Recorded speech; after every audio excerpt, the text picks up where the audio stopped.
Mari kita berdoa. Bapa yang bertata dalam kerajaan surga, Bapa dari Tuhan kami Yesus Kristus yang mulia, kami mengenal Engkau. Kami bersyukur kepada-Mu Bapa ya Raja, bahwa Engkau mengizinkan kami untuk bertemu pada sore hari ini di tempat ini.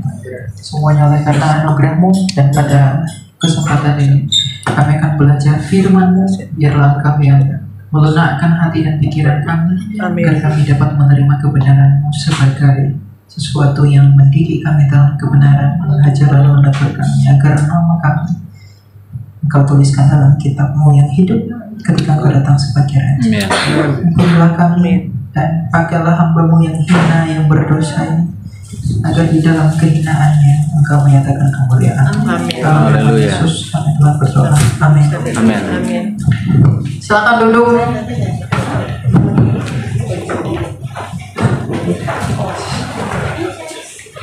Ya, silakan duduk, Bapak Ibu. Shalom. Shalom. Sekali lagi shalom. Shalom. Ya, saya pertama kali datang ke tempat ini. Jadi terima kasih buat Bapak Ibu yang mengundang saya. Suatu kebahagiaan buat saya.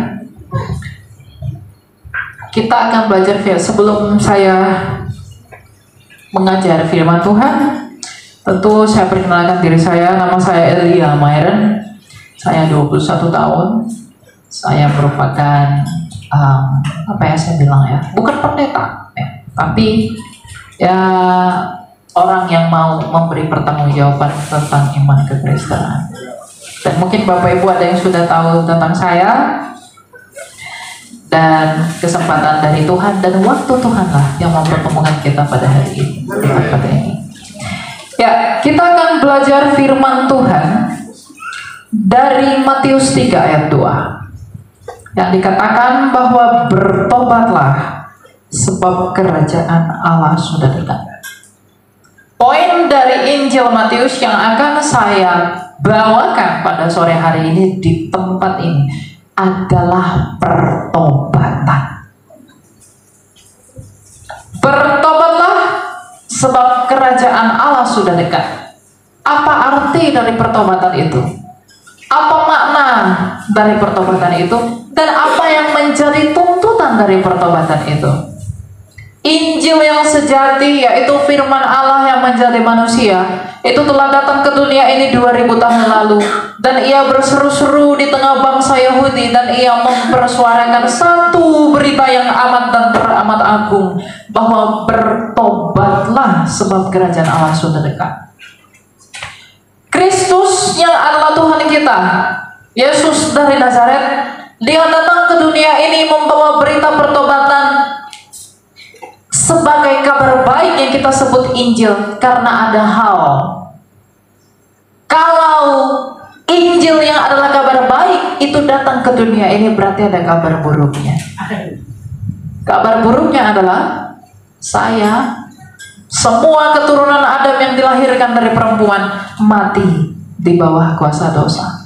Semua mati, terjual di bawah kuasa maut. Makanya Injil Rasul Paulus mengatakan, oleh karena kesalahan satu orang, maka kita semua juga menjadi orang berdosa. Maka dosa yang dimiliki oleh setiap orang itu cukup menghantarkan ia kepada kuasa kematian, cukup untuk membuang ia kepada maut, cukup untuk membuang kita kepada kematian kekal. Itulah kabar buruknya. Dan yang paling buruk adalah keberdosaan kita menandakan bahwa kita terhilang dari Allah. Kitalah yang terhilang, bukan Allah yang kehilangan kita, tapi kitalah yang kehilangan Allah. Maka di dalam dosa, di mana kita tidak dapat bertemu dengan Allah, di dalam segala kebejatan moral kita dan pada segala hal yang ada pada kita, maka Allah sendiri yang kehilangan kita. Kita yang terhilang dari Allah, karena kita tak mampu menjangkau Ia yang kudus itu. Maka Ia yang kudus itu datang ke dunia ini dan menjadi sama dengan kita untuk memperkenalkan siapa Allah yang sejati. Dan puncak pelayanannya 2000 tahun lalu, ia berseru di kayu salib itu, sudah selesai. Artinya, ketika Kristus Yesus berseru sudah selesai, maka pintu pendamaian antara saya kita dengan Allah yang kudus itu kini dibuka. Tanda terbukanya jalan dengan Allah adalah tirai penghubung ruang kudus dan ruang maha kudus itu dirobek oleh kematian Kristus. Inilah kabar baik itu. Kabar baik artinya kita yang terhilang dari Allah dapat bertemu dengan Allah kembali. Kabar buruknya adalah kita dahulu mati di dalam maut, sekarang kita telah dibukakan pintu melalui kebangkitan Yesus. Tadinya kita yang harus mati, tadinya kita yang harus menderita, maka kabar baiknya sekarang Kristus telah menanggung penderitaan itu. Dulunya kita adalah orang-orang yang terhilang dari Allah, bukan menjadi bagian dari keturunan Abraham secara rohaniah, tapi sekarang di dalam Kristus yang adalah keturunan Abraham, kita diperhitungkan menjadi keturunan yang mewarisi berkatnya Abraham.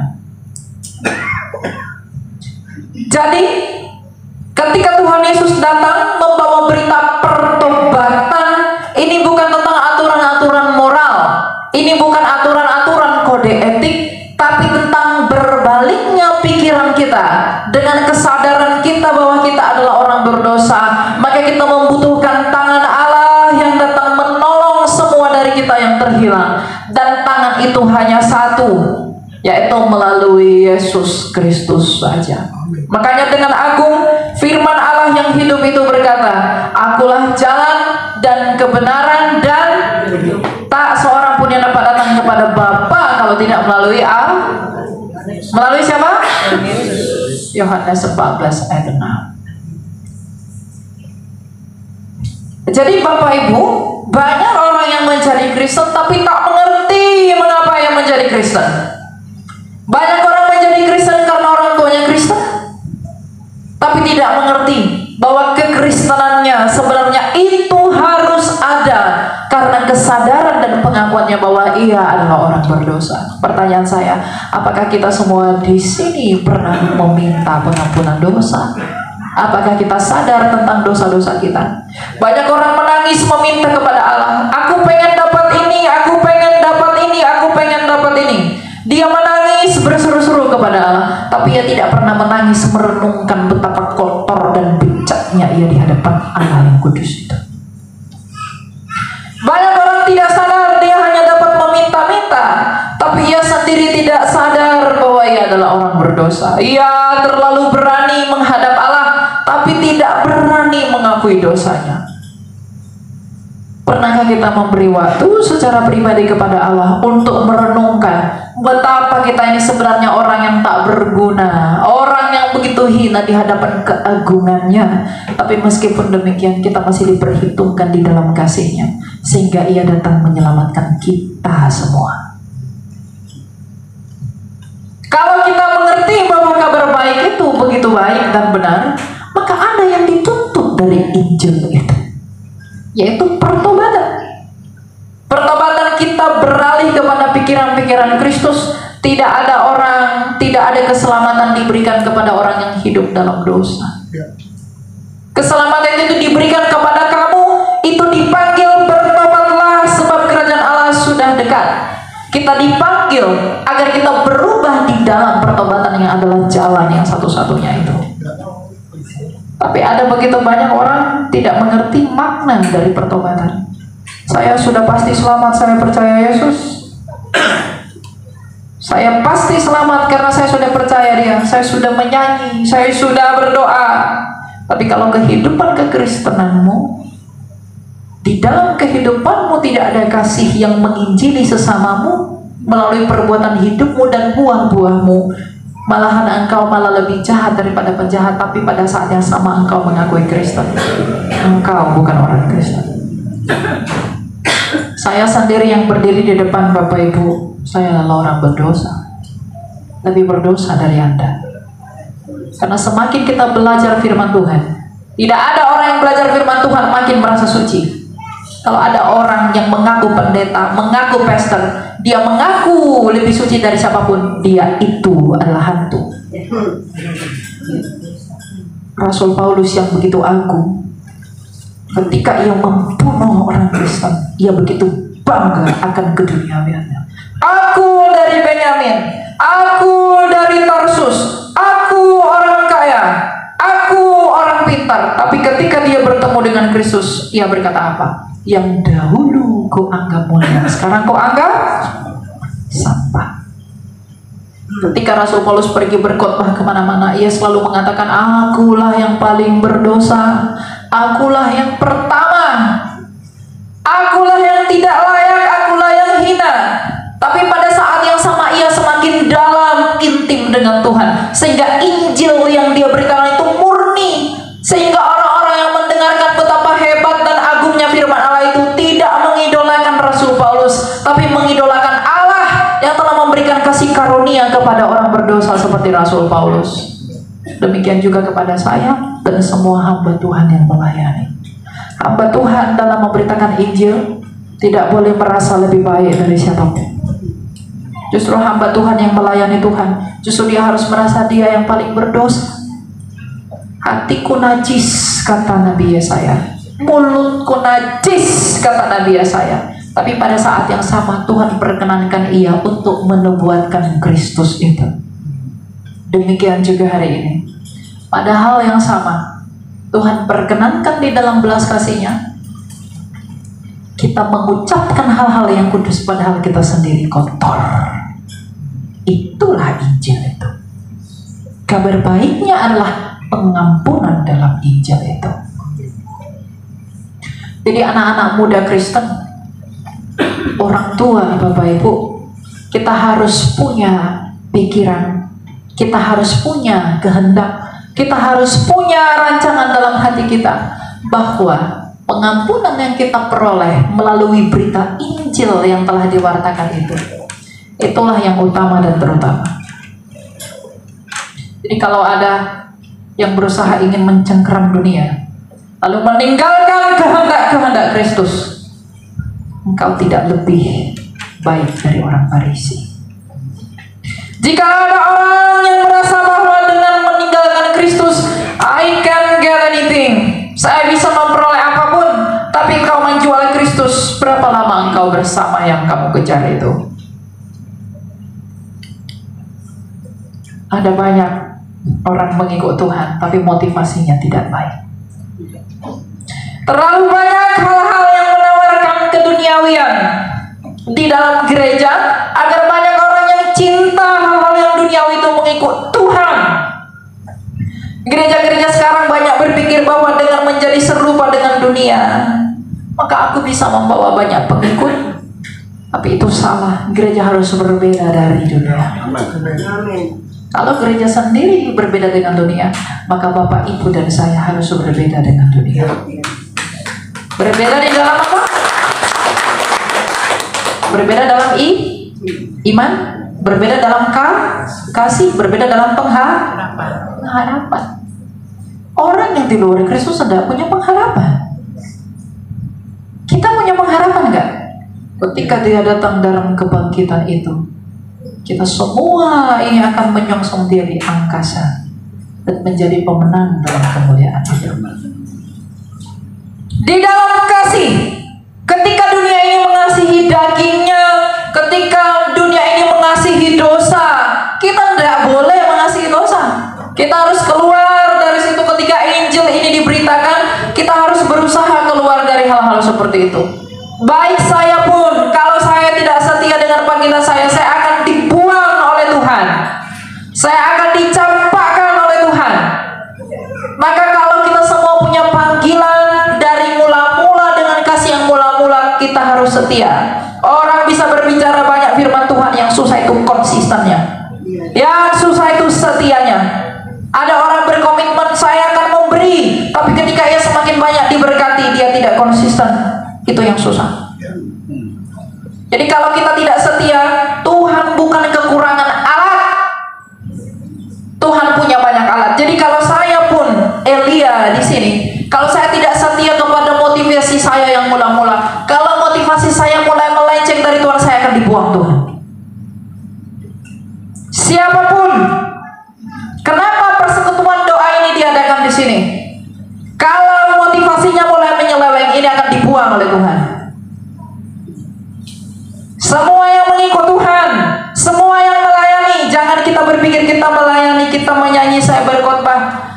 saya pasti disayang Tuhan kalau saya punya pikiran yang menyeleweng. Karena apa? Hati adalah sumber segala tindakan. Makanya Amsal 4 ayat 23 memperingatkan kita, jagalah hatimu dengan segala kewaspadaan, karena dari situlah terpancar kehidupan. Kemana hatimu pergi? Kamu melayani karena kamu mencintai Allah atau tidak? Kamu mengikut Tuhan itu karena apa? Banyak orang yang memandang rendah perkataan Tuhan, tapi ia sendiri adalah orang-orang yang akan binasa. Ya, khotbah saya tidak seperti pada umumnya, tapi inilah ciri khas saya.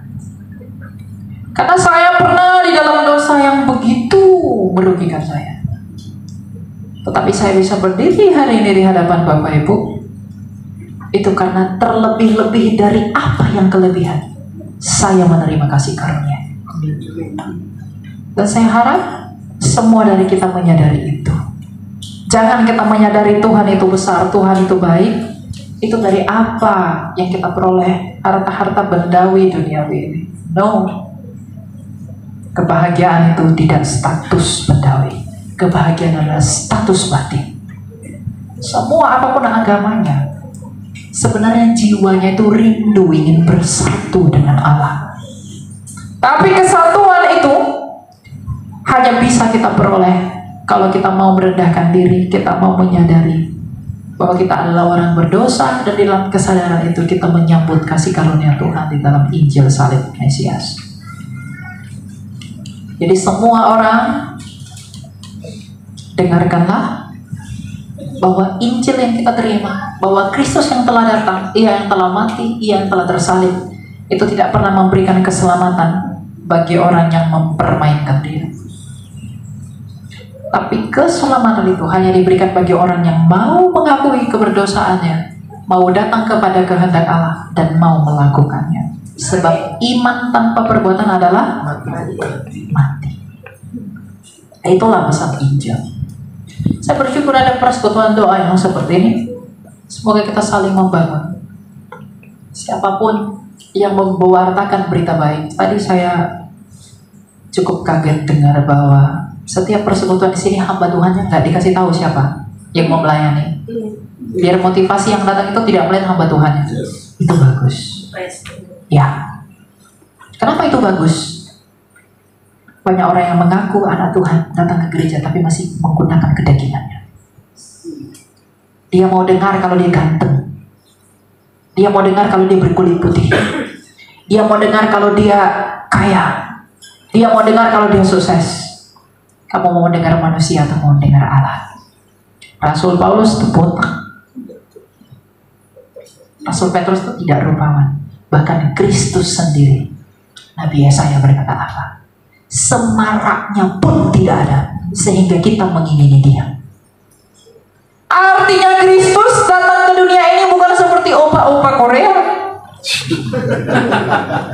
sehingga kita mengingini dia.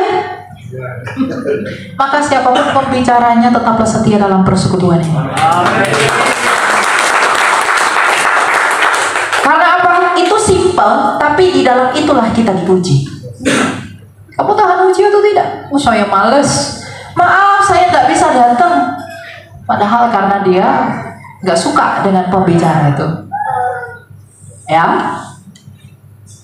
Nah, Injil yang datang, kabar berita yang menyelamatkan itu keras, menusuk tapi menyelamatkan, pahit tapi menyelamatkan, keras tapi menyelamatkan, menghardik, menghajar dan menegur tapi mengobati.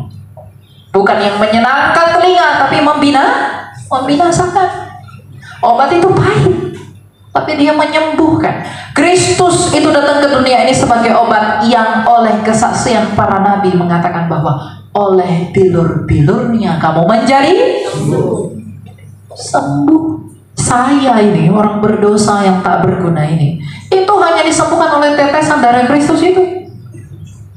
Semua dari kita hanya diselamatkan oleh karena itu saja. Maka semua orang Kristen ketika dia mau melayani, ketika ia mau melakukan perbuatan yang besar,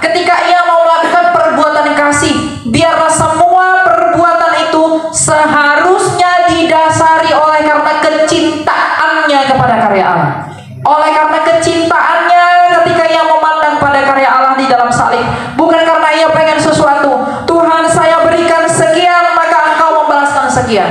Kalau ada orang yang berdoa seperti itu, engkau tak tahu diri. Yang kau kembalikan itu milik Tuhan. Tapi ketika kau mengembalikan, kau berkata, saya akan mendapatkan sekian. Kamu pikir Tuhan itu apa? Bang? Berkat yang terbesar yang pernah kita terima, kalau kita menyadari itu adalah pengampunan dosa. Jadi mau hidup kita lagi kaya, mau kita lagi miskin, kita dalam pergumulan, kita dalam suka maupun kita dalam duka, iman kita itu tetap setia berjalan dengan benar. Jadi apapun keadaan yang menerpa kita, kalau iman itu didasarkan pada apa yang sudah selesai di dalam salib Kristus, jadi kita tidak akan menyalahkan Tuhan. Banyak anak muda sekarang, anak muda ini paling bermasalah. Karena saya juga orang muda. Di TikTok, Bapak Ibu punya TikTok bukan? Banyak tuh anak muda ya, malah tinggalkan Tuhan. Mereka salahkan Tuhan itu ada enggak sih? Kenapa sih hidup saya tuh begini banget? Kenapa sih pacar saya meninggalkan saya? Oh, pacar kamu yang ninggalin kamu, bukan Tuhan ninggalin kamu. Kenapa saya tidak beroleh ini? Kenapa saya tidak punya ini? Dia selalu membanding-bandingkan hidupnya dengan orang lain. Maka rasa seperti itu akan menghilangkan syukur dan menutup mata hatimu untuk mengenal bagaimana Allah bekerja dalam setiap kita. Makanya pengenalan akan Allah itu harus benar. Tidak cukup menangis saja. Semua orang bisa menangis tanpa alasan yang jelas. Tapi kalau kita menangis karena kita sadar, kita tahu kita siapa, lalu di dalam pengetahuan dan di dalam pengertian itu kita merenungkan apa yang Allah lakukan, itulah yang benar. Karena tidak ada perbuatan baik di luar dari Kristus. Tidak ada yang baik di luar dari salib. Tidak ada yang baik di luar dari apa yang telah Allah nyatakan. Jadi jangan ada orang tepuk dada, saya baik, hanya Allah yang baik. Jangan ada yang tepuk dada, saya hebat, tidak ada yang hebat. Kalau kamu hebat, kamu bisa sampai kepada Allah tanpa Kristus. Tapi masalahnya itu mustahil. Saya begitu kuat, saya punya kekuatan, saya begitu kaya, itu tak berguna. Karena kalau itu bisa menyelamatkanmu, maka engkau tak perlu percaya kepada Kristus. Dan kabar buruknya itu mustahil buat kamu. Siapa pembesar-pembesar di dunia yang tidak mati? Siapa orang kuat di dunia yang tidak mati? Siapa orang kaya di dunia yang tidak mati? Orang miskin, orang kuat, orang kaya, hamba Tuhan, besar kecil. Di kitab Wahyu dikatakan semua sama di hadapan Allah. Jadi pergunakanlah segala sesuatu yang ada pada kita untuk memuliakan Allah di dalam Injil yang telah kita terima sebagai kabar baik.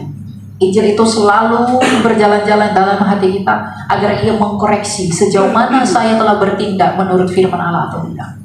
Firman Allah itulah yang menegur kita. Firman Allah itulah yang menghajar kita. Firman Allah itu sebagai cermin buat kita. Apakah kita sudah berjalan menurut kehendaknya atau tidak?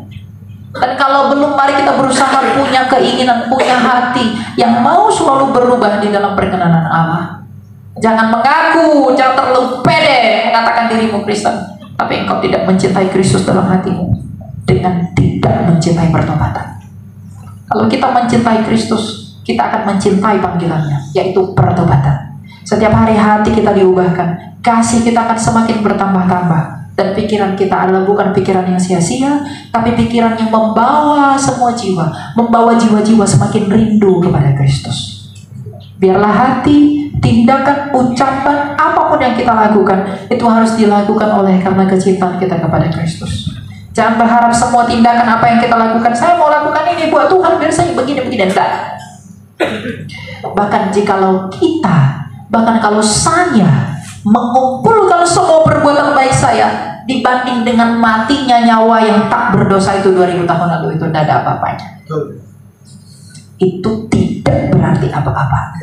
Makanya jangan seorang pun bermegah. Saya melayani kemana-mana.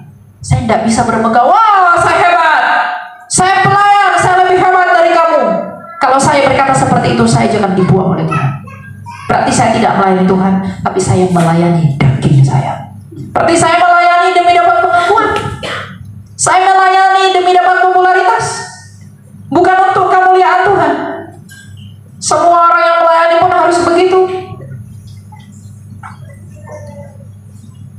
Dia tidak akan bisa memuliakan Tuhan kalau ia tidak berkenan agar kau memuliakan dia.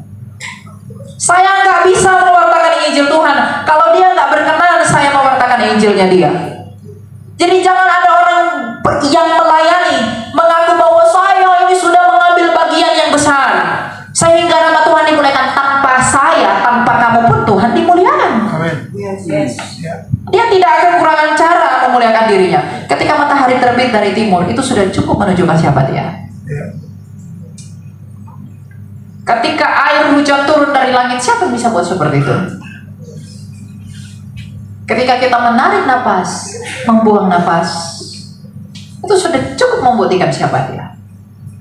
Jadi jangan ada seorang pun bermegah. Saya tidak bisa bermegah. Siapapun tidak bisa bermegah. Karena kalau engkau bermegah karena dirimu, Nabi Yeremia memperingatkan dalam Yeremia 9 ayat 7. Dia berkata bahwa jangan seorang pun bermegah karena ia kuat, ia bijaksana, dan ia kaya. Tapi biarlah semua orang bermegah karena apa? Karena ia mengenal dan memahami bahwa Akulah Tuhan yang penuh belas keadil dan belas kasih dinyatakan oleh Bapa kita. Keadilan dinyatakan oleh Putra melalui salib, dan kebenaran itu dimateraikan oleh Roh Kudus. Itu kebanggaan orang Kristen. Kalau dunia ini bermegah, wah saya punya ini, saya punya ini, kamu harus beda dengan dunia. Kamu harus bangga karena ada Tuhan. Ada Yesus saya yang telah tersalib demi saya. Saya bukan apa-apa seperti mereka yang punya apa-apa, tetapi saya masih dicintai sehingga ia memampukan saya untuk percaya meskipun saya tidak punya. Saya mengatakan sebenarnya bukan berarti orang Kristen nggak boleh kaya. Mereka itu boleh kaya. Rasul Paulus itu orang kaya loh. Yesus itu orang kaya enggak? Kekayaan itu nggak salah, tapi cinta kepada kekayaan itu yang salah. Menjadi hamba uang itu yang salah. Orang melayani kalau dia mencari uang dari pelayanan, engkau benci. Saya pernah ada seorang memberitahu saya, jemaat, kita mau mengundang A, tapi harus begini, harus begini, harus begini, harus begini. Saya mengatakan saya tidak menghakimi dia. Mungkin kalau dia tidak naik itu, dia tidak sampai ke tempat ini. Mungkin kalau dia tidak meminta itu, dia tidak akan melayani Anda. Kita tidak menghakimi siapapun, tetapi biarlah kita sebagai pelayan Tuhan sadar, apapun keadaan kita dipanggil untuk melayani. Kita dipanggil untuk melayani dia dimanapun tempatnya, apapun keadaannya, bagaimanapun kondisinya. Karena Rasul Paulus mengatakan kepada anak rohaninya Timotius, seorang prajurit yang hebat adalah prajurit yang tidak memusingkan penghidupannya agar ia layak bagi komandannya. Saya melihat pemimpin di rumah ini adalah apa? Pimpinan begitu. Kalau komandannya itu pusing tentang dirinya, kalau anak buahnya itu pusing tentang dirinya, ia tidak akan mampu melakukan kehendak pemimpinnya. Meskipun begitu pun semua pelayan Tuhan, kalau ia pusing tentang dirinya, aduh saya nanti dicaci, nanti saya tidak makan, nanti saya dibunuh, gimana dengan ini, gimana dengan itu, nggak usah melayani kalau begitu. Nggak usah layani Tuhan. Rasul Paulus melayani Tuhan, dia adalah orang kaya menjadi miskin jualan tenda. Rasul Petrus yang cukup berada menjadi miskin bahkan disalib terbalik di Roma. Semua rasul-rasulnya Tuhan Yesus ketika mengikut Tuhan Yesus tidak mengharapkan yang enak di pandangan duniawi, tapi jiwa mereka itu disembuhkan sehingga jiwa mereka yang sembuh itu mampu menyerahkan diri mereka untuk mati martir demi Kristus. Kalau tidak ada jiwa yang seperti itu di dalam hatimu dan engkau mengakui sebagai pelayan, engkau bukan pelayan Tuhan. Pelayan Tuhan adalah pelayan yang rela mengorbankan apapun demi dia, bahkan nyawamu sendiri. Amen. Makanya Kristus berkata, berbahagialah orang yang kehilangan nyawanya oleh karena tetapi celakalah dia yang mempertahankan nyawanya karena ia akan kehilangannya. Saya pernah bertanya sama orang Kristen, apakah kamu takut mati? Aduh, saya takut mati. Kenapa kamu takut mati? Apa yang membuat kita takut mati? Jangan ada yang takut mati. Tapi yang terpenting begini, jangan kita cari mati itu dengan konyol. Kita sengaja cari mati, ya kan? Kita bunuh orang biar kita dibunuh. Kalau kamu bunuh orang, kamu dibunuh balik, itu nggak martir namanya. Kamu cari mati. Kamu menghina, ya, mencaci maki orang, terus orang itu kepanasan, aku ditamplok begitu, lalu mati. Itu bukan martir namanya. Kita tetap dalam kasih, kita tetap dalam hormat, kita tetap dalam cinta, di dalam pemberitaan Injil. Tapi kalau karena itu kita dibenci, lalu kita mati, berbahagialah kamu. Maka kebanggaan kita sekarang adalah Kristus. Amin. Yang menyelamatkan kita. Kebanggaan kita sekarang, tadi kita menyanyi Yahweh Rafa Jireh Adonai. Tadi kita menyanyi, itulah yang kita banggakan sekarang. Itulah yang kita puji, itulah yang kita agungkan di dalam hati kita. Bukan hanya penampilan kita yang mengagungkan Dia. Percuma kamu pakai salib besar-besar, tapi hatimu seperti iblis, itu tidak berguna. Ya, ini bukan teguran buat Bapak Ibu saja, ini juga teguran buat saya. Karena gak ada yang sempurna, hamba Tuhan tuh gak ada yang sempurna. Makanya saya selalu mengatakan, jangan idolakan hamba Tuhan. Karena kalau kamu tahu sesuatu yang kecil tentang dia, kamu akan kecewa, kamu tidak akan ikut Tuhan lagi. Tapi idolakanlah apa dan siapa yang dia beritakan. Justru hamba Tuhan itu karena dia tak sempurna, maka ia memberitakan yang sempurna itu yang adalah kerinduannya. Jadi kalau ada siapapun yang mau melayani Tuhan demi kehebatannya sendiri, bukan untuk kemuliaan Tuhan, kamu keji. Karena kamu sudah menerima anugerah terbesar, yaitu pengampunan dosa. Tapi di balik pelayananmu, engkau masih mau mencari kemuliaan dirimu. Itu tidak boleh. Lebih baik gak usah melayani Tuhan kalau begitu. Melayani Tuhan itu gak harus jadi begini ya, jadi pendeta. Karena saya bukan pendeta. Jadi penyanyi, worship leader, enggak. Melayani Tuhan itu dalam setiap tindakan kita. Kalau ada orang di pemerintahan, biarlah dia melayani Tuhan menurut hukum Tuhan dan dia berdiri di sana.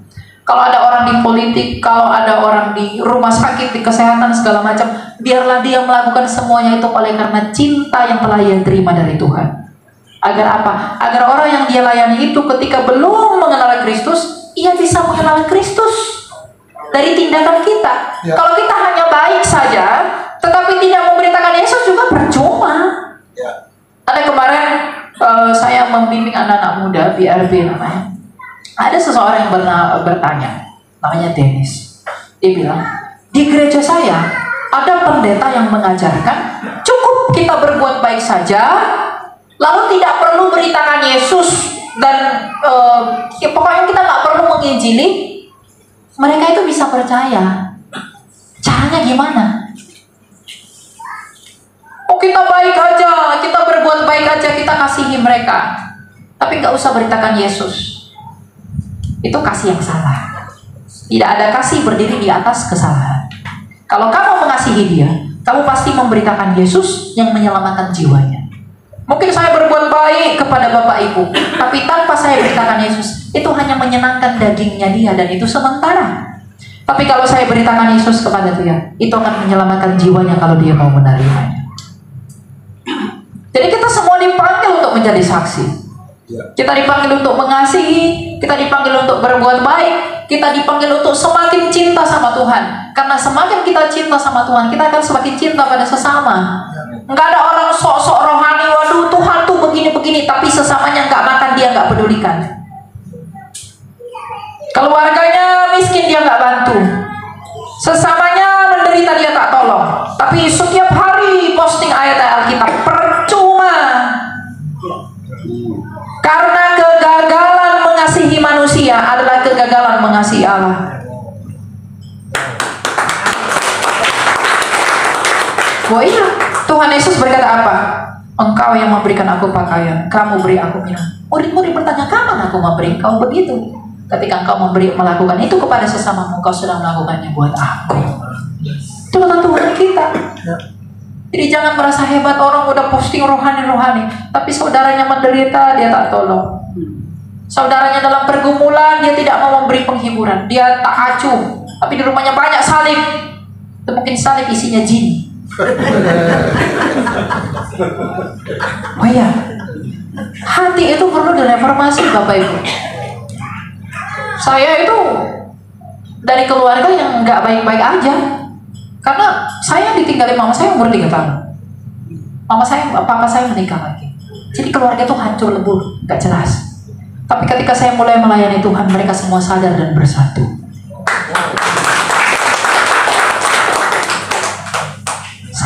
Saya melayani Tuhan bukan karena wah saya hebat melayani, bukan. Tapi pada akhirnya mereka sadar bahwa tidak dibutuhkan pertikaian, tapi dibutuhkan damai sejahtera. Agar apa?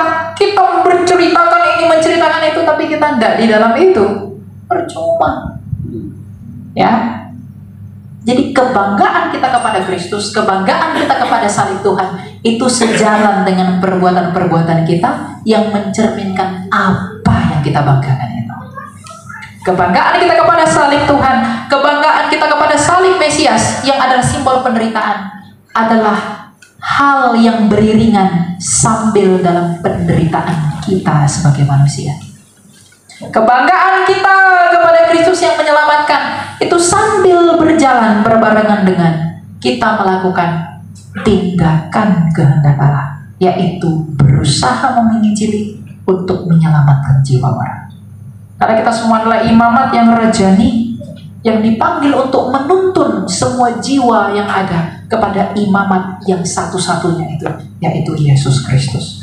Yesus Kristus adalah satu-satunya imamat yang kekal. Maka kita imamat-imamat rajani ini harus menuntun semua orang kita imamati kepada Kristus, agar Kristus sendiri mengimamati mereka kepada Bapa kita yang esa.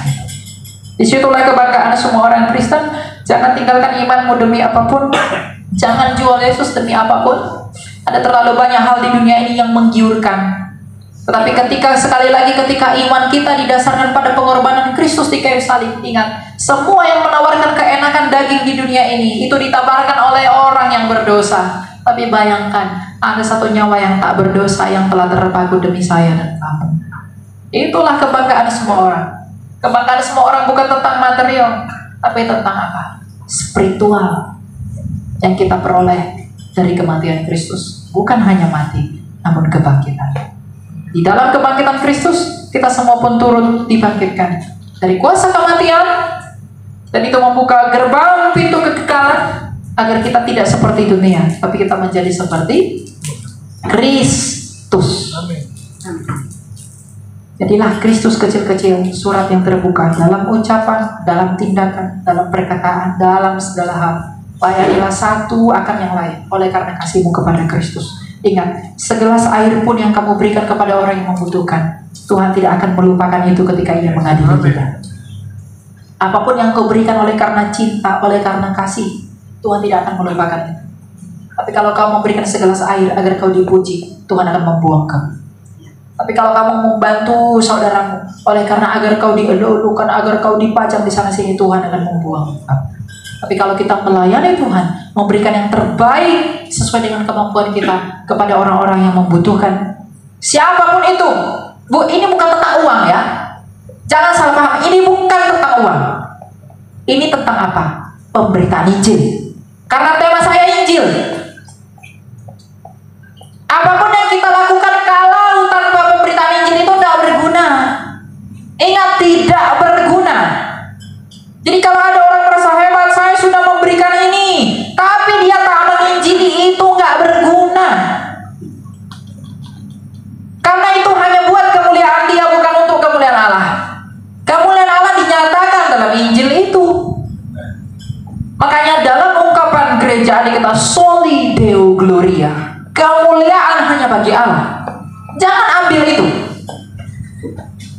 Orang sehebat apapun melayani, dia tidak boleh dan dia tidak punya hak untuk mengambil kemuliaan itu. Karena kita bukan orang yang mulia. Tak satu pun dari kita yang mulia.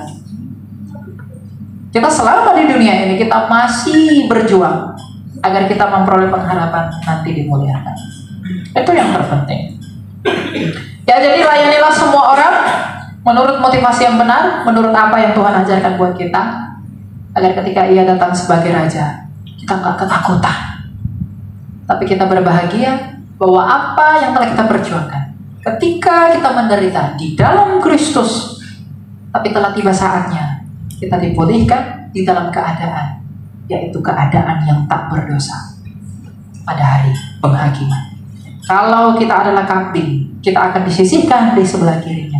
Tapi kalau kita adalah domba, Ia akan menjamu kita untuk masuk kepada perjamuan kasih Abraham sebagai keturunannya. Ingatlah, jangan lepaskan pengharapanmu dengan melepaskan imanmu. Jangan membuang imanmu dengan meniadakan kasih. Karena kasihlah yang menimbulkan iman. Imanlah yang menimbulkan pengharapan. Karena di antara kasih, iman, dan pengharapan yang terbesar di antaranya adalah kasih. Kasihilah semua orang oleh karena kasih Kristus. Jadi apakah Bapak Ibu bangga punya Kristus? Amin. Ada yang mau meninggalkan Kristus? Sekali Yesus tetap. Ya. Tuhan berkati. Sebelum kita ke tanya jawab, kita tutup khotbah ini dengan doa. Kita berdoa. Bapa yang baik, terima kasih Engkau telah menghajar dan menegur kami dalam kasih-Mu, agar kami semakin mendekat kepada panggilan Injil, yaitu seruan untuk bertobat. Biarlah Engkau yang memampukan kami untuk semakin hidup di dalam perkenan-Mu. Kami tak mampu berjalan sendirian ya Bapa, tapi oleh karena cinta-Mu Engkau pasti memampukan kami. Kami percaya Engkau mampu membuat kami menjadi kudus. Engkau mampu mengeluarkan kami dari dosa-dosa kami. Engkau mampu mengeluarkan kami dari pikiran kami yang sia-sia. Dan Engkau mampu menjadikan kami menjadi terang meskipun kami bukan orang yang sepenuhnya terang. Tetapi biarlah semua dan segala sesuatu, yaitu kemuliaan-Mu, dinyatakan di dalam kami. Biarlah kami hina dan Engkau yang mulia. Biarlah kami kecil, Engkau saja yang besar. Biarlah kami tak berguna, agar di dalam ketidakbergunaan kami dunia memandang kami rendah. Tetapi di dalam ketidakbergunaan kami, Engkau masih mau memakai kami sebagai bejana-Mu. Bentuklah kami sesuai kehendak-Mu, bentuklah kami sesuai kemauan-Mu, agar di dalam kemauan-Mu yang kudus itu kami beroleh sukacita di dalam batin kami. Engkau yang memberkati persekutuan doa ini, Engkau yang setia kepada panggilan rumah ini, agar tetap selalu dipergunakan bagi kemuliaan nama-Mu.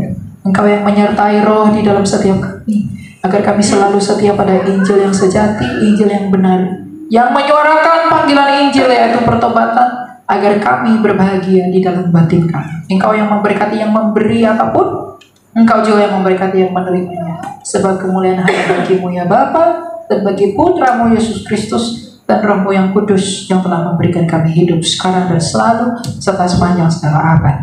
Amin. Haleluya. Amin.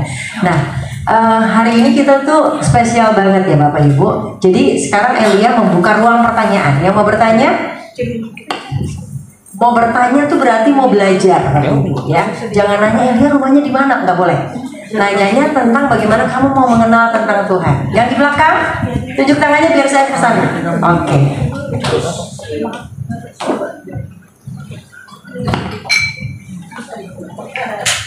Selamat sore, Bro Elia ya. Oh, Kakak Elia. Ya. Nama saya Gus.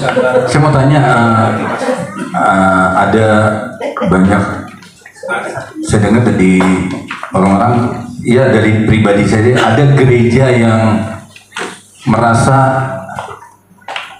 bukan menghakimi ya, merasa gereja itu paling benar dari gereja lain, sehingga banyak jiwa yang datang ke sana, sehingga kebanggaan bagi gereja itu. Apakah kita harus mengikuti gereja itu ketika kita tertanam di gereja itu, atau kita harus keluar gitu? Gimana ya pertanyaannya? Jadi ada gereja yang merasa dirinya, gerejanya benar, sehingga merasa gereja lain harus belajar di gereja itu, sehingga merasa gereja itu menjadi harus contoh dari gereja lain. Apakah gereja itu harus kita ikuti atau gimana itu? Ya, Terima kasih. masalahnya terletak pada ada gereja yang merasa paling benar. Ya, nggak ada gereja yang paling benar. Karena gereja itu kamu dan saya. Ada nggak di sini orang yang paling benar? Ada. Aku gereja, kamu juga gereja. Oh, gereja itu artinya orang-orang yang dipanggil keluar dari menuju ke. Berarti orang yang gelap kan dipanggil menuju ke. Lalu ada orang gereja yang merasa paling benar? Itu tidak ada. Karena semua orang bercacat.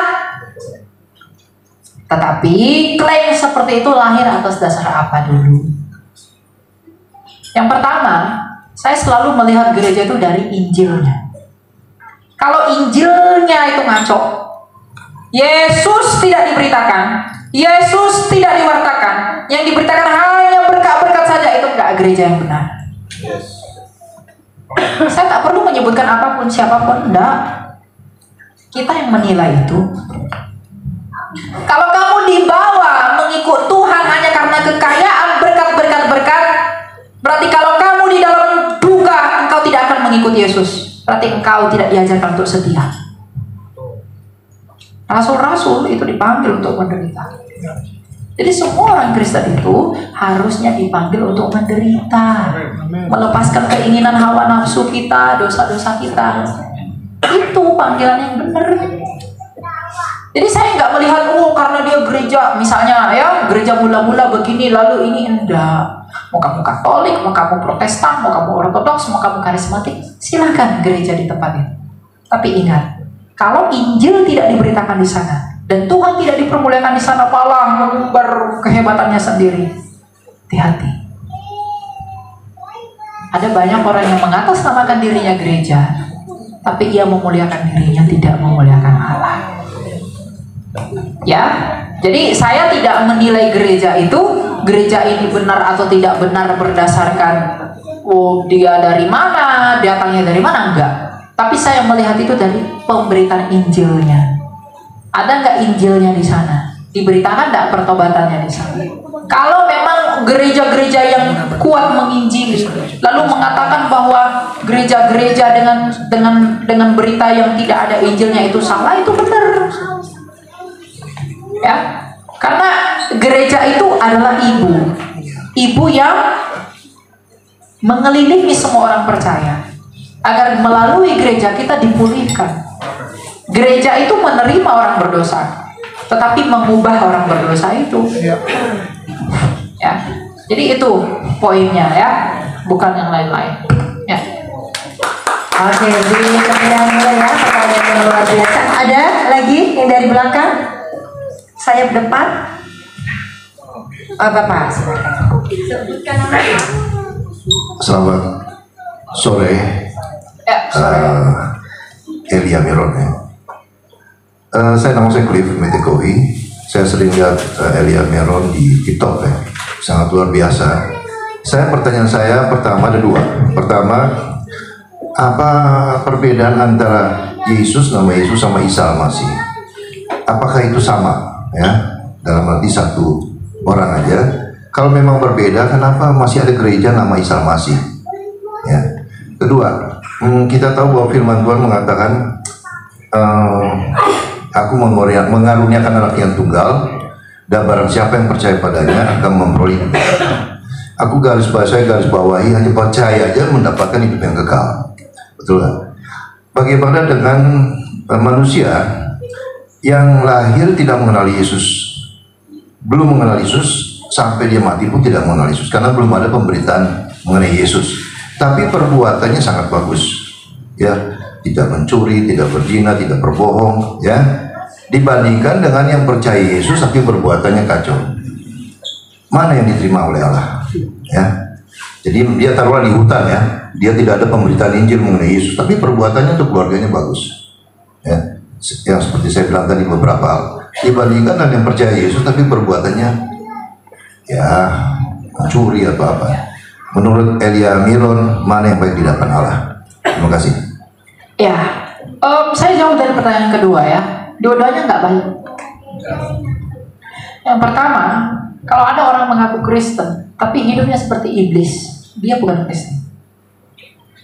Saya mengaku saya sembuh, saya ini udah sembuh, tapi saya nggak bisa berdiri. Apakah saya sembuh? Kalau saya mengatakan saya ini udah sembuh, kaki saya udah pulih, tapi saya nggak bisa berdiri, apakah saya sudah sembuh? Berarti ketika saya bilang saya sembuh, saya bohong nggak? Jadi kalau ada orang mengatakan aku percaya Yesus, tapi suka merampok, suka menghujat, suka menghina, artinya dia bukan orang percaya, dan dia nggak selamat.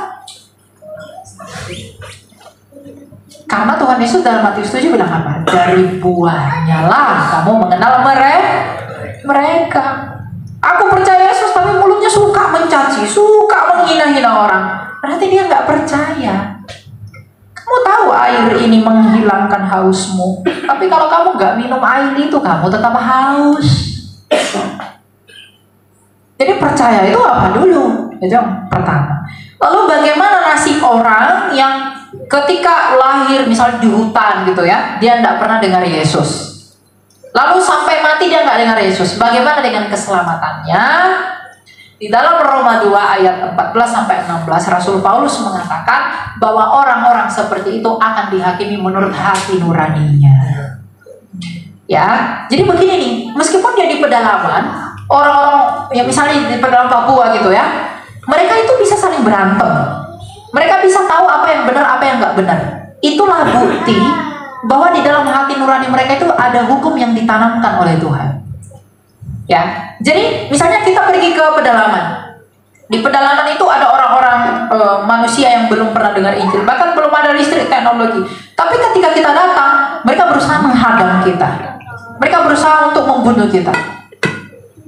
Nah, mereka akan dihakimi, tindakan mereka akan dihakimi oleh karena hati nurani mereka itu.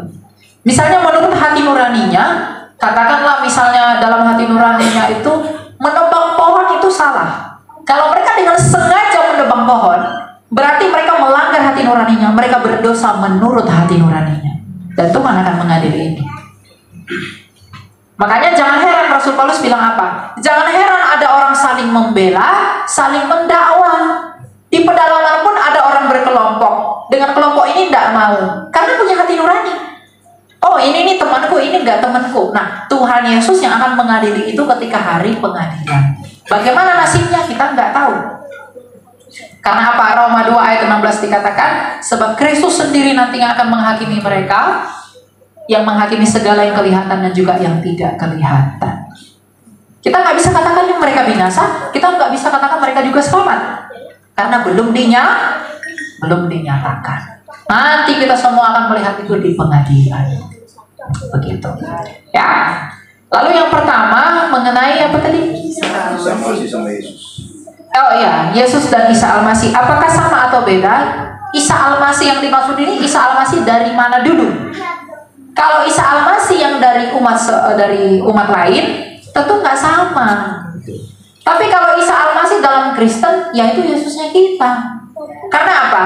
Yesus Kristus dan Isa Almasih itu hanya perbedaan, namanya korespondensi fonetik. Ya, jadi nama Yesus itu dalam bahasa Yunani adalah Iosu. Lalu ditambahkan sufiks s untuk menandakan dia maskulin, seperti Kefa menjadi Kefas. Ya, jadi Yesus. Lalu dalam bahasa orang Syria Timur disebutnya Isa. Orang Barat sebutnya Iso. Orang Ibrani sebutnya Yashua, Yehoshua. Karena itu nama Yehoshua atau nama Yesus itu tergabung dari dua kata, yaitu Yod-Heh-Vaveh atau Yahweh tadi dengan Yasha seperti nama Yesaya. Arti Yasha itu adalah keselamatan. Jadi arti nama Yesus itu adalah Allah menyelamatkan. Gitu. Lalu itu di dalam korespondensi bahasa asing itu berubah. Nah, jadi kalau Yesus Kristus apakah sama dengan Isa Almasih? Itu bisa sama, bisa beda. Bisa sama kalau Isa Almasihnya yang dari Alkitab.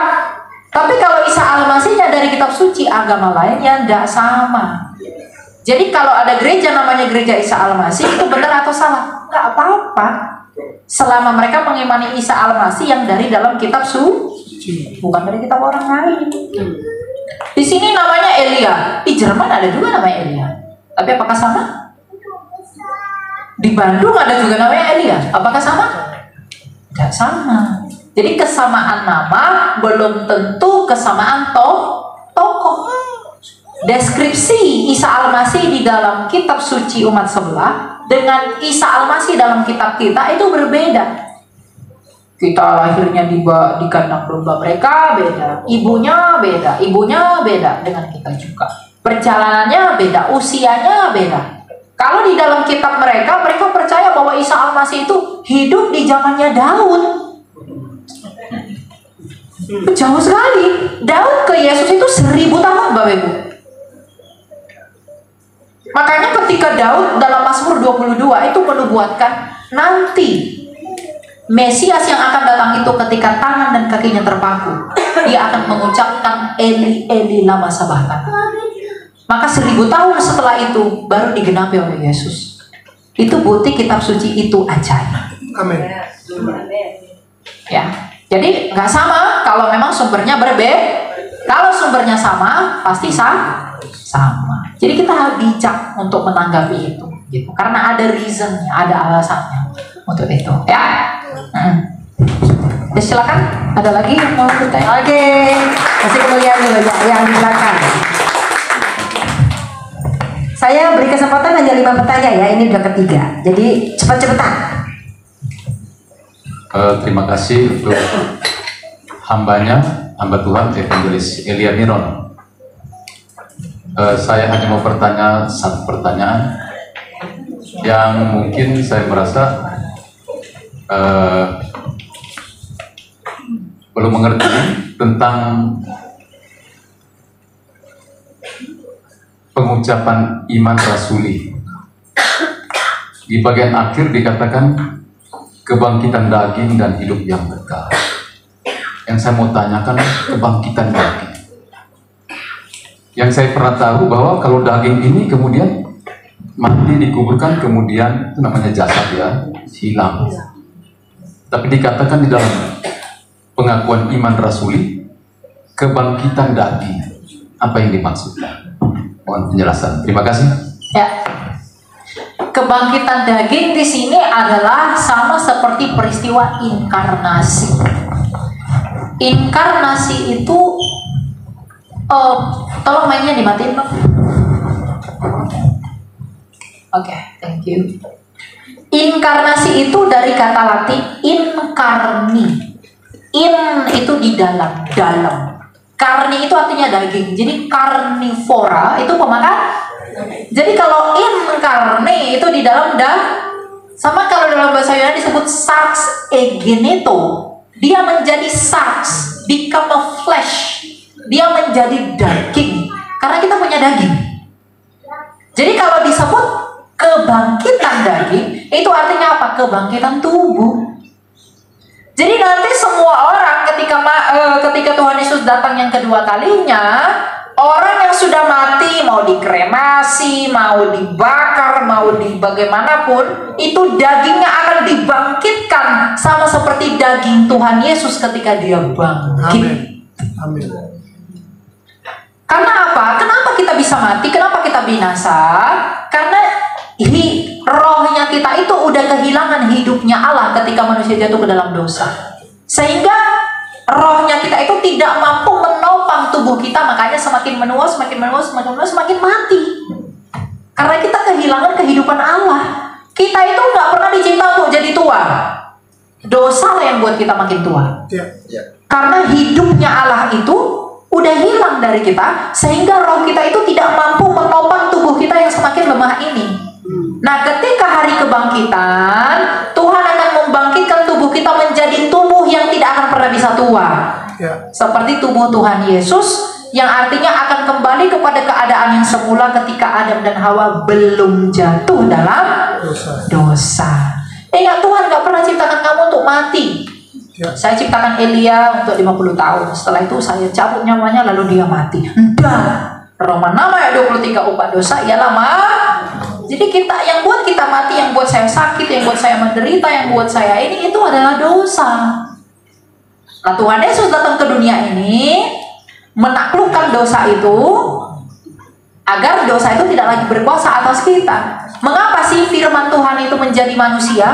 Mengapa firman Allah itu harus menjadi manusia? Yang pertama, karena kita diciptakan oleh firman Allah, maka firman Allah itu sendirilah yang datang memulihkan ciptaan itu. Yang kedua, mengapa firman Allah itu menjadi manusia? Karena manusialah yang pertama sekali mengundang maut itu sehingga mereka kalah. Maka firman Allah itu harus menjadi manusia agar dalam keadaannya yang sama, yaitu manusia, dia menaklukkan maut itu. Ya. Sehingga di dalam kemanusiaannya dia, kita turut mengambil bagian di dalam kemanusiaan Kristus melalui baptisan. Makanya baptisan kita mati bersama dengan Kristus, lalu bangkit bersama Kristus. Ya, jadi kebangkitan daging di sana itu bukan kebangkitan kedagingan ya, kebangkitan tubuh. Nanti kita semua itu di sorga, di langit bumi baru itu nggak melayang-layang seperti Casper. Kita dengan tubuh kemuliaan. Makanya dalam 1 Korintus 15 nanti dibaca, itu ada kebangkitan tubuh namanya. Ya. Jadi tubuh kita ini, nanti tubuh saya Elia ini yang bisa sakit, yang bisa lemah, yang bisa rapuh ini, itu akan dipulihkan menjadi tubuh yang tidak dapat binasa. Makanya Rasul Paulus bilang dalam keadaan yang tidak dapat binasa. Gitu. Ya memang ada beberapa orang Kristen punya paham bahwa nanti kita di langit bumi baru itu cuma roh, nggak ada tubuhnya. Enggak, kita tetap dengan tubuh. Karena kebangkitan Tuhan Yesus adalah tipologi kebangkitan kita. Makanya dia disebut sebagai yang sulung. Jadi sebagaimana Tuhan Yesus bangkit, seperti itulah kita nanti dibangkitkan. Gitu, ya. Amin. Yang keempat, luar biasa ya. Yang keempat, jangan dari belakang terus. Yang di depan ada lagi? Bentar ya.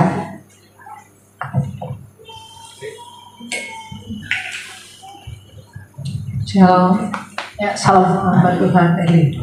Saya nggak menanya soal doktrin ya, tapi saya akhir-akhir ini Anda mukanya di TikTok di mana selalu datang ke saya nonton itu siapa anak kecil ini. Sorry to say, saya masih kecil. benar, saya bilang ini umur berapa, tapi kok otaknya begini. Kalau bukan Tuhan yang menentukan Anda dan mengurapi, nggak bisa ngomong seperti ini. Tanya jawab loh, berani sekali. Saya punya pendeta udah tua-tua nggak, belum tentu buka forum terbuka tanya jawab kalau bukan Roh Kudus yang menuntun hamba Tuhan, bukan pendeta ya, hamba Tuhan selalu dibilang gitu ya. Apapun itu pokoknya hamba Tuhan. Jadi saya ingin pengen tahu kapan Anda bertobat dan latar belakangnya apa, agama apa, terus bagaimana cara Tuhan membuat Anda sampai ada saat sekarang ini di mana-mana. Saya lihat Deddy Kobusier juga sudah wawancara. Saya cuma lihat-lihat tapi saya nggak buka. Jadi aduh Tuhan siapa jangan ini memang akhir zaman Tuhan sudah pakai orang yang kan logika manusia Kristen tuh sama Tuhan yang kayak tua-tua rambut putih terus begitu. Anehnya udah mulai Tuhan pakai. Jadi hati-hati loh kita sekarang ini. Jangan pernah ngenteng kalau kita nggak sungguh-sungguh dalam Tuhan. Tuhan bangkitkan orang-orang di luar logika manusia ya, yang Tuhan pakai sudah diurapi. Latar belakang kapan Tuhan panggil hamba Tuhan Elia ya. Terus cerita-cerita apa sampai polisi kejar-kejar semua, bukan main Tuhan ini. Kayak Rasul Paulus ya, semua sudah diuji-uji untuk menguji iman, jangan sampai menyerah loh. Masih muda begini, Tuhan Yesus kuatkan ya sampai tua-tua. Saya udah umur 62 tahun, saya pikir, saya aja berkhotbah belum tentu bisa lagi tanya jawab. Kalau ya, terima kasih kiranya Tuhan selalu menyertai kuasa Roh Kudus untuk melayani. Nanti ke Manado, saya orang Manado, orang Manado. Anak muda Manado masih banyak. Kurang main-main HP terus lupa gede.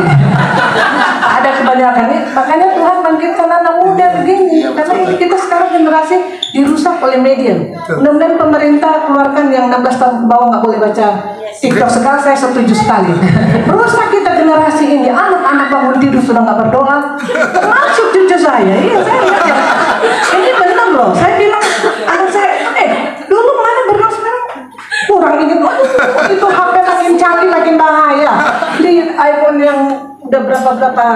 situ ya.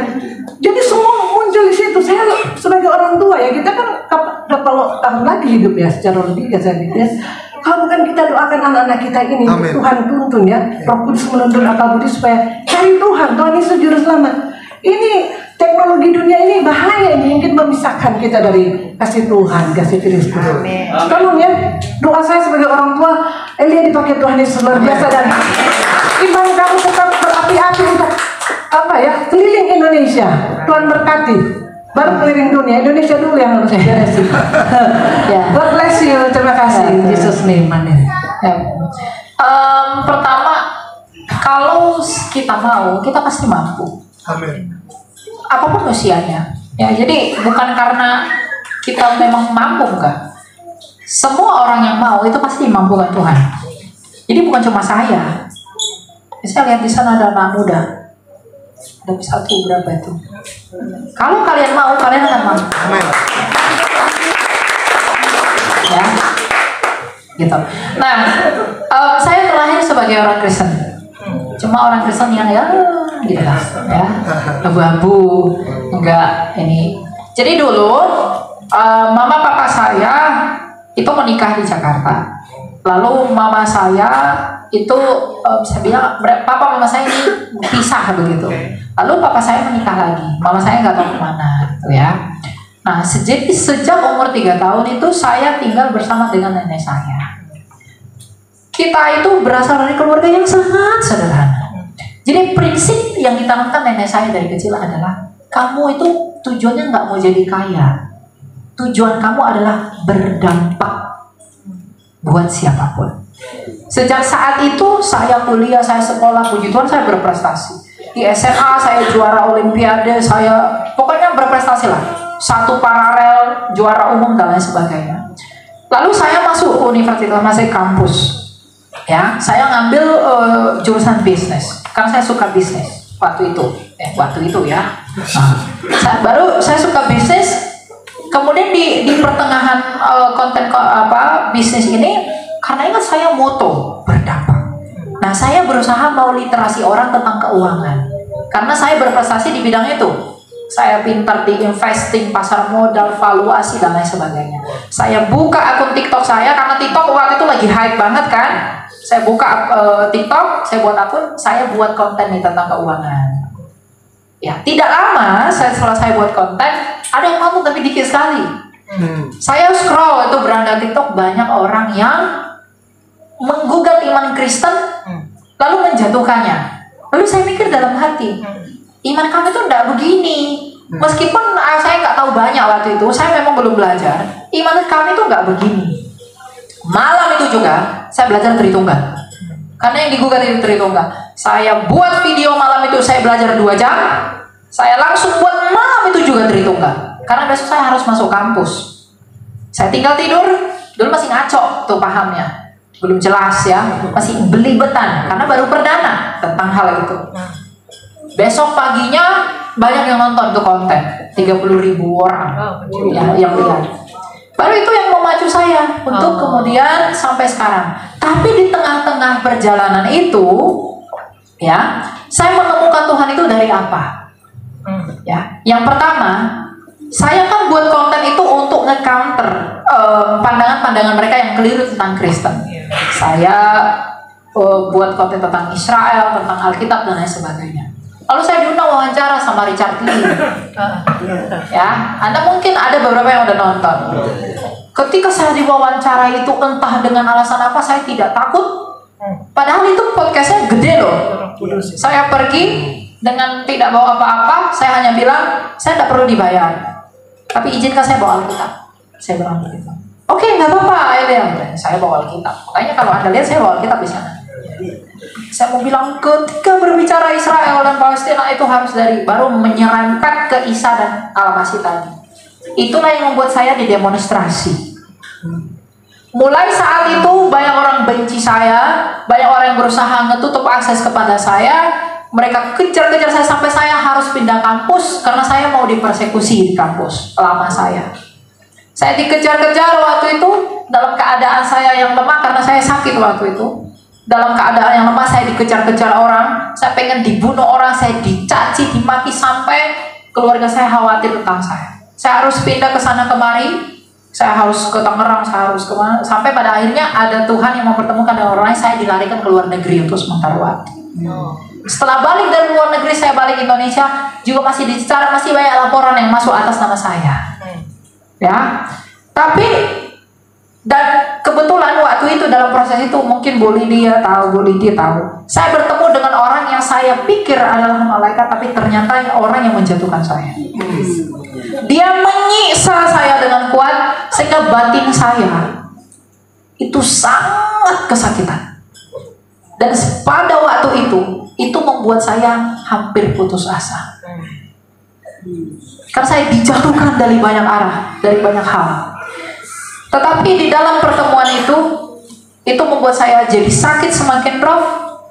Tapi di dalam doa itu saya bilang sama Tuhan, Tuhan, saya tahu yang saya kerjakan ini bukan untuk mencari diri saya, kemudian saya mau bekerja buat kamu, buat Tuhan, semampu apa yang saya bisa lakukan. Waktu itu saya disembuhkan oleh Tuhan, saya dipulihkan oleh Tuhan, dan saya berjalan sampai sekarang.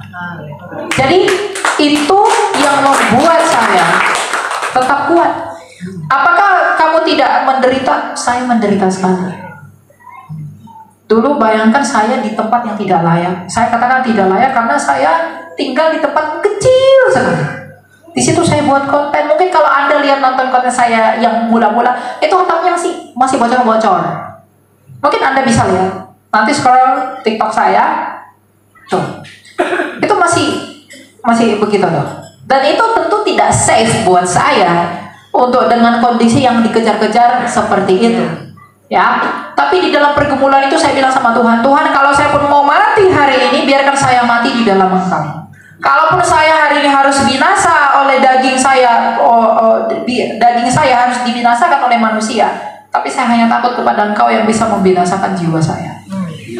Waktu itu saya berdoa bahwa, makanya saya nggak takut kemana-mana waktu itu. Pergi, saya dipanggil, saya pergi, saya dipanggil, saya pergi. Kalau waktu itu saya semangat sekali memberitakan nama Tuhan. Dan pada akhirnya Tuhan sendiri yang mengatakan belum waktunya kamu mati. Jadi Bapak Ibu, mungkin dari beberapa orang, pengalaman saya ini mungkin tidak sebanding dengan yang Bapak Ibu rasakan. Tapi di usia saya yang waktu itu 19 tahun, saya anak rantau yang datang ke Jakarta, saya harus pergi ke sana kemari yang tidak punya apa-apa.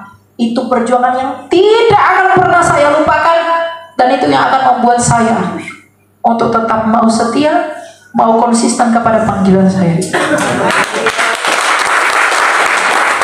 Makanya saya selalu bilang bahwa mengikut Tuhan, kamu harus mau menderita. Karena kalau saya tidak menderita waktu itu, saya tidak akan mau menginjili siapapun dengan semangat yang seperti sekarang. Jadi kalau mau ikut Tuhan, harus mau menderita. Saya menderita itu waktu itu Bapak Ibu, itu bukan karena kesalahan saya. Saya bukan karena menghina mereka, saya bukan karena mencaci mereka. Terlebih dari yang lain-lain ya, pasti semua penderitaan itu karena dosa saya. Itu pasti dosa saya. Tapi kaitannya dengan umat yang lain itu loh. Saya dicari-cari, dikejar sampai saya, aduh harus kemana lagi saya harus pergi. Itu kan bukan karena kita mencaci mereka, bukan karena kita menghina mereka, tapi karena kita mengatakan ini loh yang benar, ini loh Tuhan. Ya. Jadi ketika saya dalam hati saya sebagai manusia, orang muda juga, yang mau kadang menyeleweng dari motivasi yang benar, saya selalu ingat, dulu saya pernah menderita sekali hanya karena nama Tuhan. Maka saya nggak mau menyanyiakan penderitaan ini untuk lengser dari motivasi saya yang mula-mula. Amin. Jadi saya minta doa Bapak Ibu semua orang agar saya selalu dikuatkan oleh Tuhan, disertai oleh Tuhan, karena bagaimanapun saya orang lemah yang tidak berdaya, yang tidak berguna. Tapi di dalam hal inilah Tuhan kita dipermuliakan. Haleluya. Terima kasih. Maaf. Iya, saya ikutin kata Pibi aja ya, program director kita. Jadi udah selesai ya. Pertanyaan. Mohon maaf. Oh, satu lagi. Boleh ya Kak Bidi ya? terakhir ya. Wow, luar biasa Elia ya. Saya sebagai hamba Tuhan, dosen teologi, punya rekan pelayanan seperti anak muda seperti ini. Proud ya buat Elia. Ya, tadi saya datang telat, sedikit terlambat. Di awal Elia berkhotbah menaruhkan fondasi Injil yang sangat luar biasa. Kalau memberitakan Injil, tidak memberitakan Injil tentang Kristus dan kasih karunia, semua hilanglah gitu ya, karena itulah inti dari pemberitaan. Tetapi ini yang dengarkan, kalau boleh jujur, nggak mudah ya, nggak semua orang punya intelektual yang bagus. Rasul Petrus tuh mengakui tulisan Rasul Paulus itu teramat sulit untuk dipahami. Memahami doktrin Kristen nggak segampang apa yang saudara pikirkan. Selalu ada kepincangan teologi. Selalu ada dua titik ekstrim.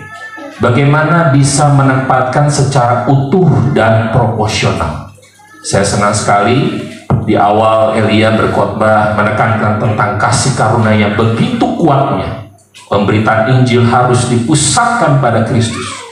Tetapi sisi paradoks yang lain saya lihat, bagaimana tekanan Elia juga dalam berkhotbah, bagaimana kasih karunia itu tidak dipermainkan. Iman tanpa perbuatan adalah mati. Pohon dikenal dari buahnya. Kita semua percaya dalam kasih karunia Tuhan, keselamatan itu pasti. Tapi yang kita mesti jawab jujur, apakah setiap orang Kristen pasti selamat?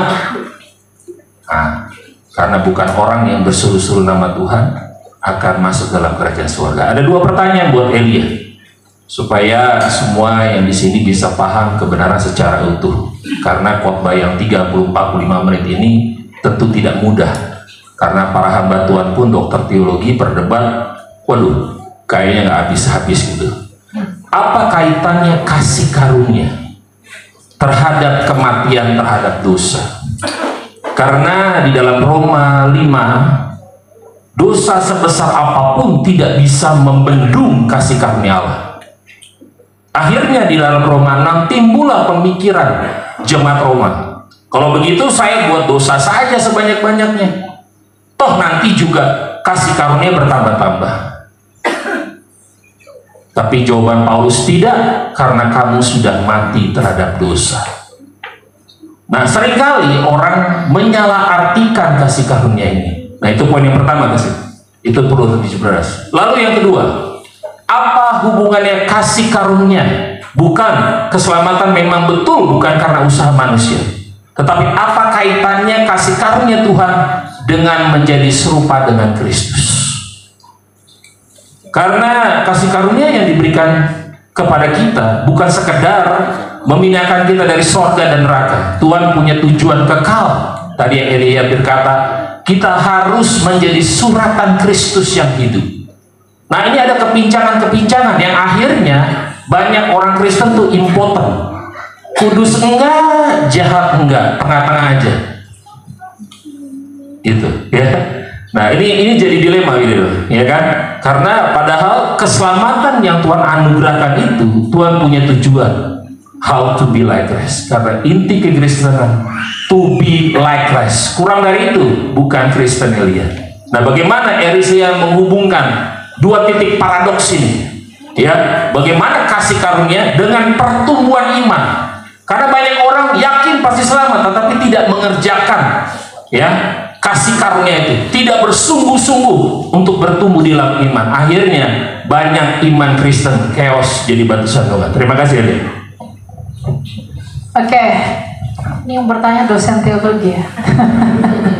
Saya belum pernah sekolah teologi, tapi saya akan jawab menurut apa yang saya pelajari. Ya, yang pertama, bagaimana kita menghubungkan kasih karunia Allah dengan argumentasi bahwa sikap jemaat di Roma. Kalau kasih karunia Tuhan itu tidak terbatas, maka saya bebas berbuat dosa. Bukan begitu. Allah memberikan anaknya yang tunggal itu memang karena kasih kasih karunia-Nya. Dia nggak karena lihat Elia tuh baik. Dia tidak karena melihat apa yang ada di dunia ini sehingga ia memberikan anaknya itu enggak. Tapi karena dia melihat dunia ini rusak, maka dia memberikan dengan cuma-cuma anaknya itu. Itulah yang diberi, yang dikatakan kasih karunia. Tapi mengenai ketika anaknya sudah datang ke dunia, itu melibatkan responnya kita. Melibatkan responnya kita kepada kasih karunia itu. Yesus datang ke dunia ini karena kasih karunia, bukan karena kita baik, tapi semata-mata karena anugerahnya saja. Tapi ketika Yesus datang ke dunia ini, itu melibatkan tanggung jawabnya kita. Kita mau tidak menerima kasih karunia itu, atau tidak? Sama seperti ketika saya jual tiket konser. Saya jual tiket konser ini kepada siapapun yang mau beli. Saya nggak memandang bulu. Tapi yang bisa masuk ke dalam gedung konser hanya mereka yang berkorban untuk membeli tiket itu. Nah, Allah sudah memberikan tiket itu, yaitu Yesus Kristus kepada dunia ini. Dan siapa yang berhak menerima klaim dari kasih karunia itu adalah orang yang berkorban untuk mau percaya. Jadi kasih karunia itu tidak boleh dipahami, wah saya selamat saja, berarti saya percaya Yesus, saya bebas buat dosa. Enggak. Karena kalau kamu menerima kasih karunia itu, kalau kamu menerima tiket, kamu akan menikmati tiket itu. Tapi kalau kamu menerima kasih karunia, engkau akan menikmati kasih karunia itu. Dari siapa? Dari Allah. Tapi Allah bukan dosa. Allah itu kudus. Amin. Jadi kalau kita mengaku menerima kasih karunia Allah, maka kita hidupnya harus semakin kudus. Jadi nggak ada orang mengaku percaya Yesus tuh hidupnya semakin amburadul. Nggak ada. Karena kasih karunia yang dari Tuhan itu mengubahkan kita. Nah ini berkaitan dengan yang kedua. Apa hubungannya kasih karunia itu dengan menjadi serupa dengan Kristus? Karena begini, Kristus itu datang yang adalah kasih karunia itu. Dia adalah sumber kasih karunia itu. Dia datang ke dunia ini menjadi sama seperti kita agar kita bisa bercermin kepada Dia. Kalau Kristus nggak datang, kita nggak punya model kita menjadi seperti apa. Tapi karena Kristus datang karena kasih karunia, Tuhan itu ingin beritahu, ini nih Yesus nih, ini model yang kamu tidak punya. Maka kamu harus berusaha menjadi seperti Dia. Dan Dia memberikan Yesus ini karena kasih karunia. Maka kita harus berusaha menjadi seperti Dia. Amin. Jadi menanggapi kasih karunia yang adalah Kristus itu, kita harus menjadi serupa seperti Dia. Jadi hubungan antara kasih karunia dengan keserupaan kita dengan Kristus adalah bukti bahwa kita menerima kasih karunia adalah kita menjadi serupa dengan Kristus. Amin. Ya, karena Kristus diberikan sebagai model yang sulung. Makanya Dia yang tidak berdosa. Yang memang begitulah kita semulanya, Bapak Ibu.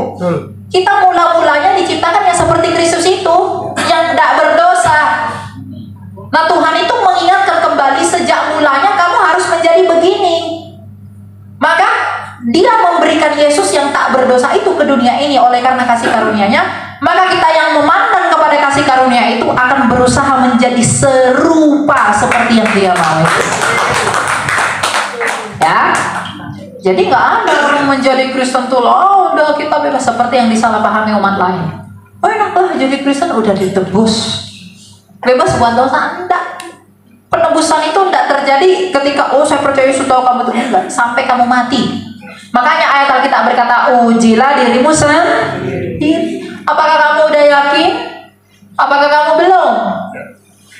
Enggak akan ada yang bisa menjadi seperti Kristus sepenuhnya. Enggak akan ada. Enggak akan ada. Tapi bukti orang diselamatkan itu apa? Kalau hatimu membenci dosa. Kalau hati kita membenci dosa, itu bukti ada roh Allah di dalam kamu yang membuat kamu benci apa yang Tuhan tidak sukai. Tapi kalau orang mengaku Kristen tapi buat dosa terus tanpa merasa bersalah, dia nggak Kristen. Karena Roh Kudus itu menguduskan kita. Maka ketika kita berdosa, Dia mendukakan kita. Roh Kudus itu hanya ada di dalam mereka yang telah percaya. Karena Roh Kudus itu adalah karunia dari baptisan air. Jadi kira-kira begitu yang dapat saya sampaikan, kurang lebihnya mungkin tidak sempurna ya. Tapi kita harus menanggapi kasih karunia itu tidak dengan mempermainkan kasih karunia. Kalau Pak Andi berikan saya tomat, ini Elia kamu pakai untuk goreng ikan asin ya, beda enak. Tapi lalu saya penyek-penyeknya itu berarti saya tidak menghargai pemberian. Maka Kristus yang datang, yang diberikan oleh pribadi terbesar, tidak boleh dipermainkan. Tapi kita harus menjadi serupa dengan dia sebagai tanda kita menerima kasih karunia itu. Ya, begitu yang bisa saya sampaikan. Terima kasih, Tuhan memberkati. Oke, luar biasa ya. Jadi hari ini kita bukan cuma sekedar mendengarkan firman Tuhan, tapi belajar. Amin. Nah, untuk itu sekarang kita akan memberikan yang terbaik di hadapan Tuhan. Kita bawa perbendaharaan kita di hadapan Tuhan. Bagaimana kita mau mengucap syukur, bukan hanya sekedar memuji Tuhan, bukan hanya sekedar menunjukkan bahwa dengan pertobatan kita orang lihat ya. Seperti yang tadi disampaikan Eli ya. Jadi Kristen itu bukan berarti Kristen. Loh, gimana sih? Jadi Kristen itu bisa jadi KTP-nya aja Bapak Ibu. Ya, jangan sampai nanti rapture yang naik KTP-nya, orangnya nggak ikut naik. Oke?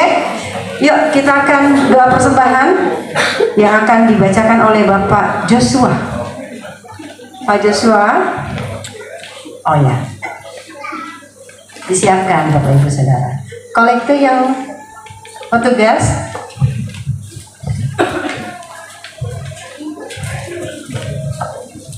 Mari kita berdoa. Bapak, terima kasih buat kasih setia Tuhan dalam kehidupan kami hari ini. Kami sudah mendengar kebenaran firman-Mu.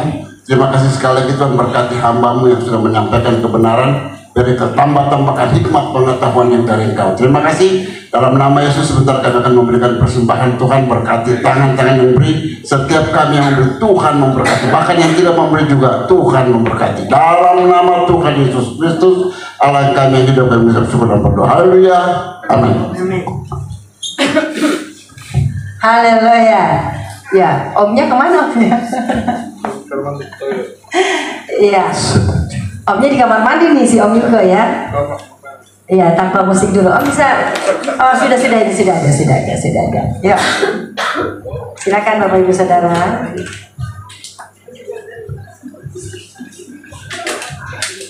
Kita sambil naikkan lagu pujian ini, yang sudah memberi boleh berdiri Bapak Ibu.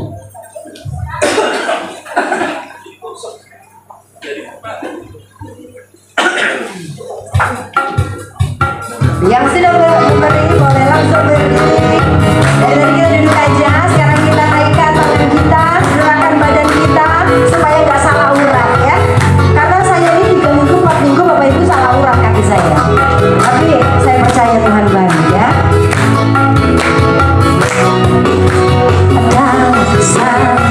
Penuh kasih, penuh hikmat, tiga penuh kuasa.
Evangelis Ibu Rabi Hati Kaya.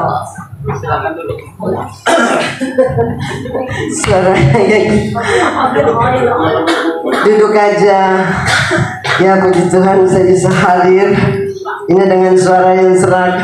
Kalau bukan karena disuruh tugas Pak ya, saya sebenarnya masih istirahat.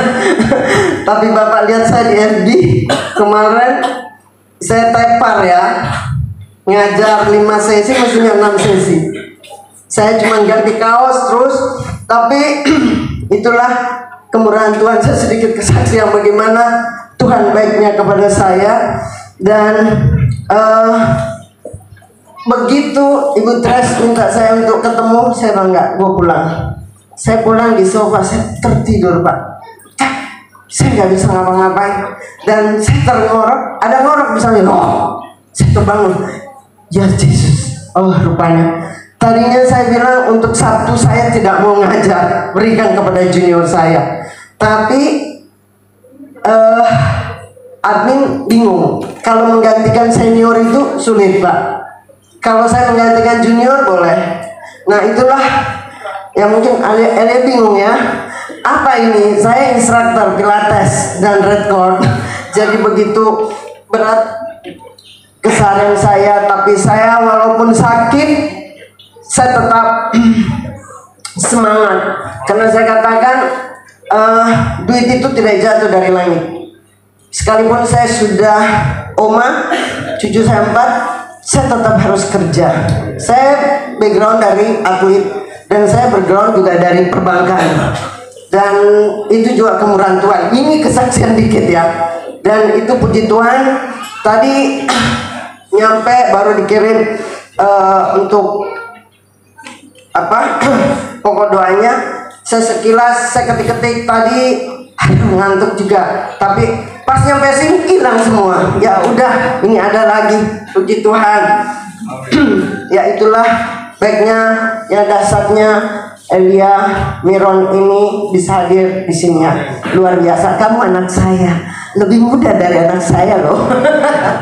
Baik Bapak Ibu, mari kita satukan hati. Kami berdoa. Oh haleluya. Engkau luar biasa Tuhan. Engkau dahsyat hari ini. Engkau baik dan sangat baik. Itu yang selalu kami ucapkan kepadamu Tuhan. Dimana kami boleh ada saat ini, itu karena kemurahan. Dan saya pun bisa hadir di tempat ini. Ini semua karena kemurahan Tuhan. Terima kasih Bapak. Engkau telah kirimkan hamba-hambamu di tempat ini. Mulai dari WL, singer, dan terkhusus kepada anakmu Elia Miron ini. Dia anak muda yang luar biasa yang kau pakai Tuhan. Dia seorang apologet, di mana Tuhan Engkau memberkati dia dahsyat. Pakai anakmu ini menjadi terang Tuhan. Terang Kristus ada dimanapun dia melangkah. Urapan Tuhan senantiasa ada untuknya. Di setiap dia menyampaikan, baik di TikTok dimanapun Tuhan dia berada, dia ada terangmu yang dasar. Pengurapan khusus ada pada Elia Miron ini. Dan terkhusus Bapak, dia boleh Tuhan membangkitkan anak-anak muda. Anak-anak muda yang saat ini lebih banyak Tuhan memilih hal-hal lain. Dan biarlah melalui Elia Miron ini Kau pakai Bapak anakmu ini Tuhan, boleh menyadarkan setiap anak muda, anak-anak muda kami, anak-anak muda siapapun yang boleh Tuhan mendengarkan Tuhan, oh firman dari anakmu Elia Miron ini. Terima kasih Bapak, kami sangat bersyukur di tempat ini Bapak. Diawali di tempat ini Tuhan, Bapak Birawa dan Ibu Erti. Diawali hanya dengan family blessing Tuhan, namun terus berkembang menjadi adanya Tuhan satu ibadah yang sangat luar biasa. Silih berganti Tuhan, Engkau pakai hamba-hambamu di tempat ini memberitakan firman-Mu. Oh luar biasa, Engkau memberkati Pak Birawa, Ibu RT Tuhan, dia boleh dipakai kediamannya ini Tuhan, menjadi berkat Tuhan. Engkau Tuhan pelihara kehidupan dari Pak Birawa. Engkau pelihara Ibu RT sebagai Tuhan tiang doa, sehingga Tuhan Bapak Birawa sebagai imam Tuhan, sungguh Kau pakai dia juga sebagai terang di dalam kepolisian, dinasnya sekarang dimanapun Tuhan. Engkau akan tempatkan dia lebih heran, lebih tinggi Tuhan dari yang sekarang Tuhan. Karena kami percaya saat ini Tuhan, dia boleh Tuhan tetap berseru hanya kepada Kristus, hanya kepada